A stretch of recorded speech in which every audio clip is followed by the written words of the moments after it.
Hello class 9th, this is Ruchi and welcome back to this channel. आज इस video में हम देखेंगे बच्चे अपना क्वेश्चन नंबर 2 एक्सरसाइज 8.2 का। तो ज्यादा टाइम नहीं वेस्ट करेंगे, सीधा अपना क्वेश्चन नंबर 2 रीड कर लेंगे। ABCD is a rhombus and PQRS are the midpoint of a side AB, BC, CD and DA respectively। देखिए बच्चे, ABCD हमारे यहाँ पे क्या है बच्चे, रोम्बस। रोम्बस क्या होता है, जिसकी की सारी साइड्स इक्वल होती हैं। एंड हमारा PQRS मिड पॉइंट है। P AB पे है, AB पे P मिड पॉइंट, BC पे Q मिड पॉइंट, CD पे R mid point and AD पे S मिड पॉइंट। ये हमारे मिड पॉइंट्स हैं। ठीक है, हमें शो करना है कि show that the quadrilateral PQRS is a rectangle. देखिए बच्चे, हमें शो करना है कि ये जो हमारे PQRS एक क्वाड्रिलेटरल बना है ना, ये एक हमारा रेक्टेंगल है। ठीक है, जितना एक लाइन का ये क्वेश्चन दिख रहा है ना, उतना है नहीं। मतलब बहुत एक लेवल अप क्वेश्चन है और इस क्वेश्चन को प्लीज आप इंपॉर्टेंट मार्क ही कर लीजिएगा क्योंकि एग्जाम में आता ही है। ठीक है, चलो कैसे कर सकते हैं इसको। सबसे पहले जो गिवन है वो लिख ले। हमें गिवन है कि हमारा ABCD एक रोम्बस है। ABCD इज अ रोम्बस, है ना, तो हम अपनी रोम्बस की प्रॉपर्टी यूज कर लेंगे। ठीक है, अब हम यहाँ क्या देखें, हमें शो करना है टू शो कि हमारा PQRS is a rectangle. PQRS एक हमारा रेक्टेंगल है ना जी। चलो ठीक है, कैसे शो कर सकते हैं उसके लिए हमें थोड़ी सी यहाँ कंस्ट्रक्शन करनी पड़ेगी कि हमें ज्वाइन करना पड़ेगा PR को एंड QS को। ठीक है, कोई डाउट। हमें ये AC डायगोनल्स भी ज्वाइन करने हैं एंड ये BD डायगोनल्स को भी ज्वाइन करना है। सारा कुछ ज्वाइन करके काम चलेगा। लिख लेंगे, कंस्ट्रक्शन किया है हमने ज्वाइन AC BD और क्या ज्वाइन किया, QS एंड और क्या ज्वाइन किया हमने, PR। इन सबको ज्वाइन किया है तो हमने कंस्ट्रक्शन किया है। ठीक है, अब करेंगे प्रूफ स्टार्ट। देखिए बच्चे, हमें PQRS को रेक्टेंगल प्रूव करने के लिए क्या करना होगा। रेक्टेंगल के लिए क्या रहता है, अपोजिट साइड्स इक्वल रहती हैं, प्लस कोई भी एक एंगल को अगर हमने इसमें PQRS में कोई भी एक एंगल 90 डिग्री दिखा दिया तो हम कह सकते हैं कि वो एक हमारा रेक्टेंगल है, क्योंकि अपोजिट साइड्स तो पैरेललोग्राम के भी इक्वल होती हैं, है ना। तो अपोजिट साइड्स प्लस कोई भी एक एंगल अगर हम 90 डिग्री का दिखा देते हैं, क्योंकि राइट एंगल में सारे एंगल्स कैसे होते हैं, सारे इंटरनल एंगल्स 90 के। कोई भी अगर एक एंगल भी हमने 90 डिग्री का दिखा दिया तो हम कह सकते हैं कि ये एक हमारा रेक्टेंगल है। कोई डाउट नहीं है। अब देखो कैसे करेंगे। अगर हम मार्क करें अपना ट्राइंगल ADC, तो देखिए बच्चे लिखेंगे in triangle ADC। ADC triangle के अंदर हमारा AD पे S और CD पे R मिड पॉइंट है ना। और मिड पॉइंट से ये जो लाइन सेगमेंट बन रही है ये हमारे AC के पैरेलल होगी। क्यों, मिड पॉइंट थ्योरम की वजह से। तो हम यहाँ लिख सकते हैं कि हमारा SR पैरेलल होगा AC के, और हम कह सकते हैं कि हमारा जो SR है वो होगा हमारा हाफ ऑफ AC, है ना। रीजन, मिड पॉइंट थ्योरम की वजह से। ठीक है, मार्क कर लो इसको इक्वेशन 1 एंड सेकंड। देखो अगर आप एक ट्राइंगल और देख लो, ट्राइंगल ABC। अगर हम इस ट्राइंगल को देखते हैं तो देखो बच्चे, AB पे P मिड पॉइंट, BC पे Q मिड पॉइंट। तो मिड पॉइंट से जो लाइन सेगमेंट बना ये पैरेलल होगा हमारे AC के, है ना। तो लिख लेंगे एंड इन ट्राइंगल ABC हमारा PQ पैरेलल होगा हमारे AC के, है ना। और हम कह सकते हैं कि हमारे जो PQ है वो होगा हमारा हाफ ऑफ AC, है ना। Reason, mid point theorem. Any doubt. आप देखो मार्क कर लो इसको इक्वेशन 2। हमारा हाफ ऑफ AC SR के इक्वल है और हमारा हाफ ऑफ AC PQ के भी इक्वल है। तो हम कह सकते हैं भाई ये भी आपस में इक्वल हुए, है ना। तो फ्रॉम इक्वेशन 1 एंड 2 हम कह सकते हैं कि हमारा एस आर इक्वल है हमारे पी क्यू के। देखो अभी तक हमने एस आर और पी क्यू इक्वल मतलब एक साइड के अपोजिट साइड हमने इक्वल दिखा दी है ना। सिमिलरली हम कह सकते हैं अगर हम यहां से बीसीडी ट्राइंगल लें है ना, तो हमारा क्यू आर इक्वल हो जाएगा बीडी के। एंड अपना अगर हम यहां से ट्राइंगल लें बी ए डी, तो देखो पीएस इक्वल हो जाएगा हमारे बीडी के। तो सिमिलरली यहां से भी पीएस इक्वल हो जाएगा हमारे क्यू आर के, है ना।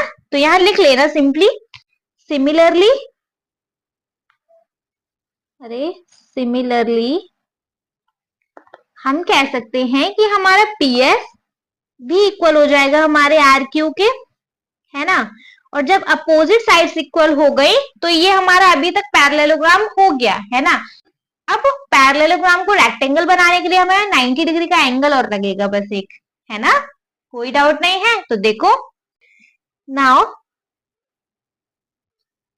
Opposite sides of PQRS is equal, so PQRS is a parallelogram, है ना। अभी PQRS हमारा पैरेललोग्राम हो गया, ठीक है। अब इसको बनाना है हमें रेक्टेंगल। रेक्टेंगल के लिए क्या लगेगा, एक 90 डिग्री का एंगल और निकाल देते हैं इसमें। PQRS किसी पे भी अगर एक 90 डिग्री का एंगल मिल गया तो हम कह देंगे भाई कि हमारा PQRS एक रेक्टेंगल है, ठीक है। वो कैसे मिलेगा, अब देखो पहले तो यही देख लो, पी पे चाहिए, क्यू पे चाहिए, आर पे चाहिए, एस पे चाहिए, उस पे एक ध्यान लगा लो। चलो मेरे को आर पे चाहिए, ठीक है। आर पे मुझे 90 डिग्री का एंगल मिल जाए तो मेरी बात बन जाएगी, ठीक है।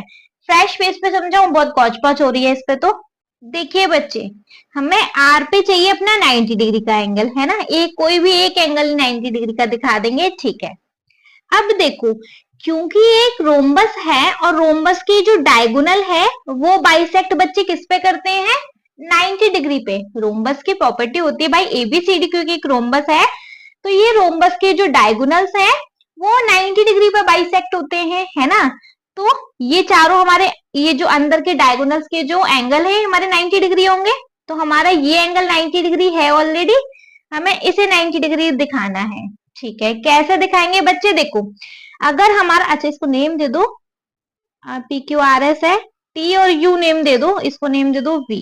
तो हमारा TRVU, अगर हम इसको बच्चे एक पैरेललोग्राम दिखा दें तो पैरेललोग्राम के बच्चे अपोजिट एंगल क्या होते हैं, इक्वल होते हैं। तो हम कह देंगे कि हमारा एंगल 1, इसको नेम दे दो एंगल 2 के। तो हमारा एंगल 1 इक्वल हो जाएगा एंगल 2 के, और अगर एंगल 190 है तो एंगल 2 भी 90 हो जाएगा, है ना। तो सबसे पहले हम क्या करेंगे कि अपना TRVU को एक पैरेललोग्राम दिखाएंगे। कैसे, अब देखो, देखिए बच्चे, now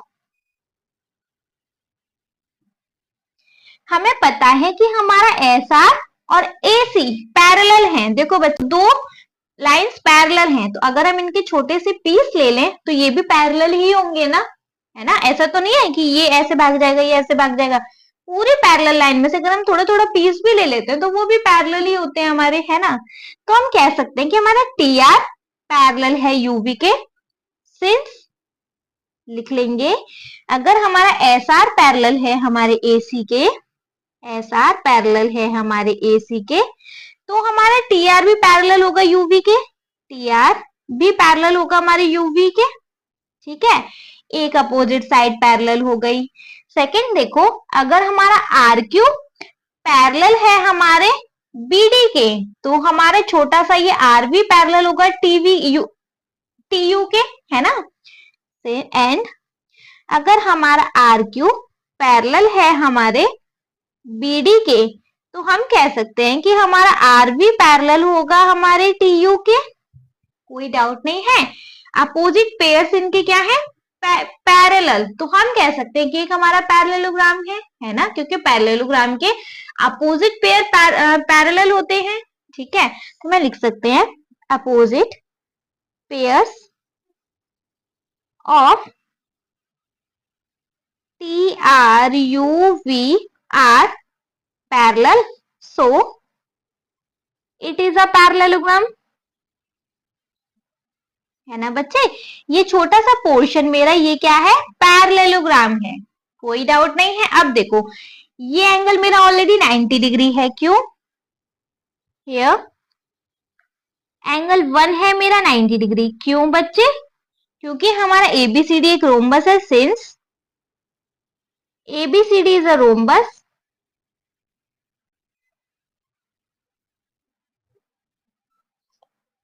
so its diagonal bisect at 90 degree, है ना, diagonal bisect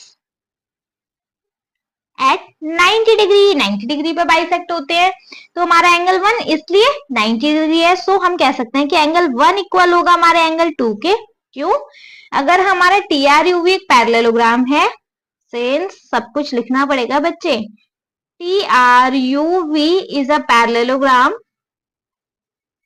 so angle 1 is equal to angle 2 क्या है, अपोजिट एंगल्स, ठीक है, अपोजिट एंगल ऑफ पैरेललोग्राम, है ना। और अपोजिट एंगल ऑफ पैरेललोग्राम क्या होते हैं बच्चे, इक्वल होते हैं, तो हम कह सकते हैं कि हमारा एंगल 2 भी 90 है, अगर हमारा एंगल 1 90 है तो हमारा एंगल 2 भी 90 है। अब देखो एंगल 2 90 मिल गया, यही चाहिए था हमें, तो ठीक है। अब यहां लिख सकते हैं नाउ, सो कुछ भी लिख लीजिएगा, इन PQRS opposite sides are equal and internal angles are 90 degree, so PQRS is a rectangle। बच्चे कोई डाउट, इजी है, नहीं मैं इजी तो नहीं कहूंगी, लेकिन हाँ प्रैक्टिस करोगे तो क्वेश्चन इजी है, सच में इतना लेंदी नहीं है, मतलब इतना टफ नहीं है, लेंदी तो है। आई होप ये क्वेश्चन आपको अच्छे से क्लियर हो गया होगा, नहीं हुआ तो बच्चे इस वीडियो को 1 से 2 बार देखना, बहुत आराम से समझ आ जाएगा ये क्वेश्चन, ठीक है। वीडियो पसंद आया तो एक लाइक कर दीजिएगा, चैनल को सब्सक्राइब तो जरूर ही करिएगा, और आपके जिन फ्रेंड्स के लिए ये वीडियो हेल्पफुल होता है उनको इस वीडियो को उठा के शेयर कर देना, okay. Thank you so much.